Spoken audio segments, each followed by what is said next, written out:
Hello students, so let's read this question. The question is, if A vector, B vector, C vector and D vector are four non-zero vectors such that A vector cross B vector is equal to C vector cross D vector and A vector cross C vector is equal to 4B vector cross D vector, then show that A vector minus 2D vector is parallel to 2 times of B vector minus C vector, where A vector is not equal to 2D vector and C vector is not equal to 2B vector. ठीक है, तो जैसे मैं दिया है कि non zero vectors हैं चारों के चारों और ये हमारे को कंडीशंस गिवन है, तो हमें प्रूफ करना है कि दे आर पैरेलल। तो अब हमारे को पता है कि two vectors A vector and B vector, और ये नॉन जीरो होंगे, हैं टू नॉन जीरो भी लिख सकते हैं भाई, two non zero vectors A and vector B vector are parallel if their cross product is what, zero vector, है ना।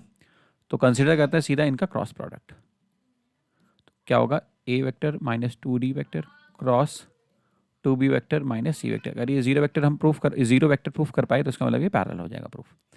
अच्छा, as per the distributive property हम इसको कह सकते हैं A vector cross 2B vector minus C vector minus 2D vector cross 2B vector minus C vector. तो ये कितना जाएगा तुम्हारा 2A cross B vector minus A cross C vector, ये जाएगा तुम्हारा 2 to the 4D cross B vector minus minus plus 2D cross C vector. अब हमें दिया हुआ है कि A क्रॉस B और C क्रॉस D इक्वल हैं, ठीक है। और हम जानते हैं कि अगर कोई भी दो वेक्टर हैं, A vector cross B vector, अगर इसको हम कंप्यूट करें तो वो negative of V cross A vector होता है, तो इसका double of A cross B vector. अच्छा, इसको मैं लिख सकता हूँ -2C vector cross D vector, ठीक है। नाउ ये भी दिया हुआ है, अच्छा इसको तो मैं A क्रॉस C ही रहने देता हूँ।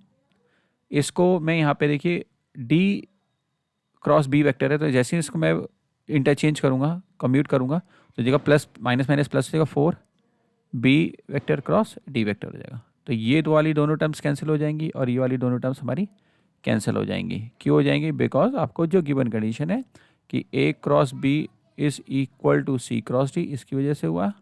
एंड हमें ये भी दिया हुआ है कि A क्रॉस C जो है वो है 4 टाइम्स ऑफ या 4B vector cross D vector, ठीक है। और यहाँ पे आप ध्यान रखिए कि इसको हम equal to 4B cross D vector भी लिख सकते हैं, इसमें कोई प्रॉब्लम नहीं है। हमारा रूल होता है कि lambda times A vector cross B vector हो तो उसमें lambda times A vector cross B vector लिख सकते हैं, तो इसमें भी कोई प्रॉब्लम नहीं है। तो दैट इज इक्वल टू 0, सब वेक्टर है तो ये 0 वेक्टर आ जाएगा। तो ये प्रूफ कर दिया है ना, hence A vector minus 2D vector is parallel to 2B vector minus C vector. बच्चों, I hope you understood it well, best of luck.